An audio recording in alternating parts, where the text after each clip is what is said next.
Welcome back to my channel.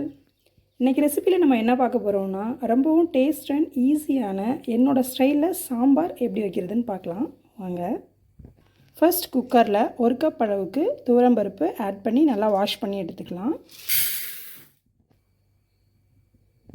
பருப்பு நல்லா wash பண்ணியாச்சு. வாஷ் பண்ணதுக்கப்புறம் கட் பண்ணி வச்சுருக்கிற 2 தக்காளி, பெரிய சைஸ் தக்காளி, வெங்காயம், பச்சை மிளகாய், பூண்டு, ஒரு பெரிய பல் பூண்டு சேர்த்துக்கோங்க. தேவையான அளவு தண்ணி ஆட் பண்ணிக்கலாம்.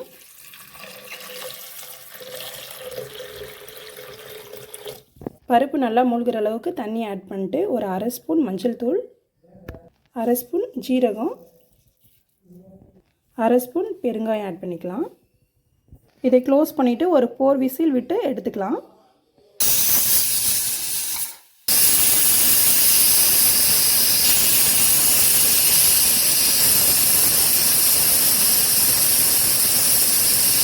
அவ்வளோதாங்க, பருப்பு நல்லா குக் ஆகிடுச்சு. இப்போ நம்ம கட் பண்ணி வச்சுருக்கிற காய் ஆட் பண்ணிக்கலாம். ஆல்ரெடி கட் பண்ணி வச்சுருக்கிறேன் கத்திரிக்காய், முருங்கைக்காய், உருளைக்கிழங்கு, இது எல்லாத்தையுமே நம்ம அந்த பருப்போடு சேர்த்து நல்லா வேக வச்சு எடுத்துக்கலாம்.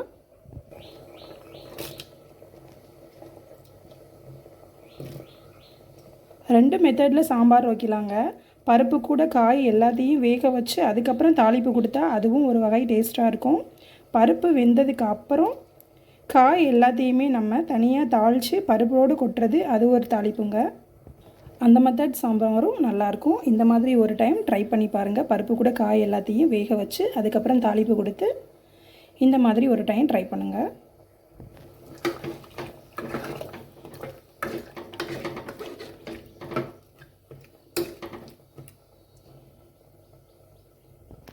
காய் நல்லா வெந்துடுச்சுங்க. இந்த ஸ்டேஜில் மசாலா ஆட் பண்ணிக்கலாம். 1 ஸ்பூன் மிளகாய்த்தூள், 1/2 ஸ்பூன் சாம்பார் தூள், 1/2 ஸ்பூன் மல்லித்தூள் ஆட் பண்ணியிருக்கேன்.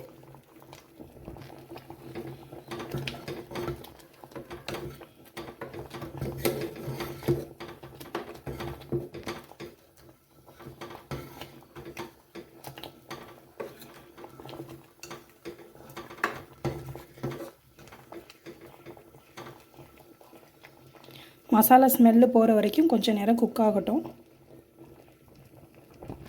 தேவையான அளவு உப்பு ஆட் பண்ணிக்கலாம்.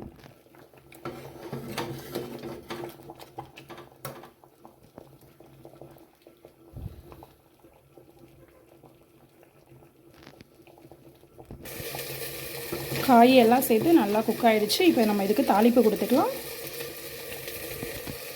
ஒரு 2 டேபிள் ஸ்பூன் போல் ஆயில் ஆட் பண்ணிக்கலாம். ஆயில் நல்லா ஹீட் ஆனதுக்கப்புறம் கடுகு, சீரகம், பெருஞ்சீரகம், கடுகு பொரிஞ்சு வந்ததுக்கப்புறம் வெங்காயம் ஆட் பண்ணிக்கலாம்.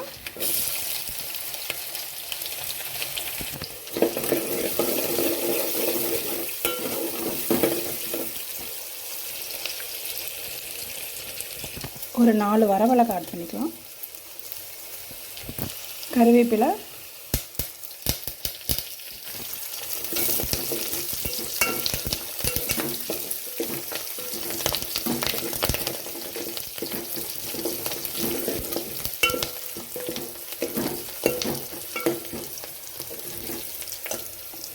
வெங்காயம் இந்த அளவுக்கு லைட்டாக ப்ரௌன் ஆனதுக்கப்புறம் ஒரே ஒரு தக்காளி மட்டும் ஆட் பண்ணிக்கலாம்.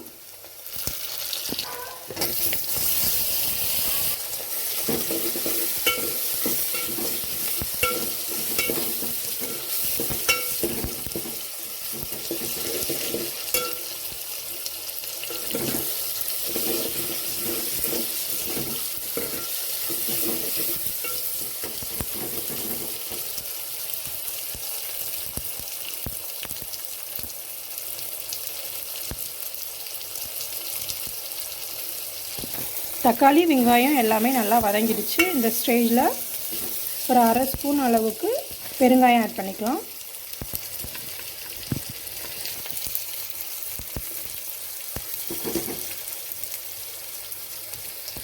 அவ்வளோதாங்க, பருப்பு கூட வேக வச்ச காய் எல்லாத்தையும் இப்போ நம்ம ஆட் பண்ணிக்கலாம்.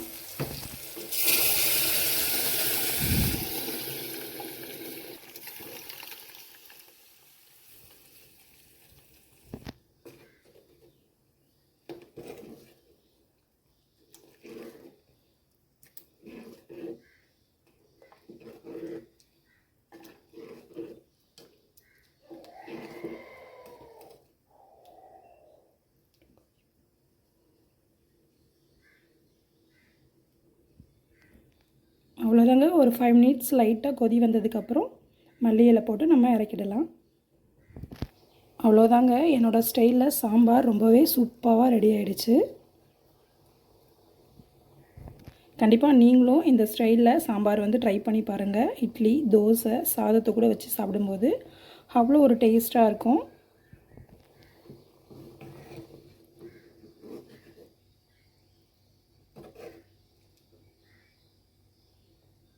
இந்த ரெசிபி உங்களுக்கு பிடிச்சிருந்துச்சுன்னா லைக் அண்ட் ஷேர் பண்ணுங்கள். மறந்துடாமல் என் சேனலை வந்து சப்ஸ்கிரைப் பண்ணுங்கள். தேங்க்யூ.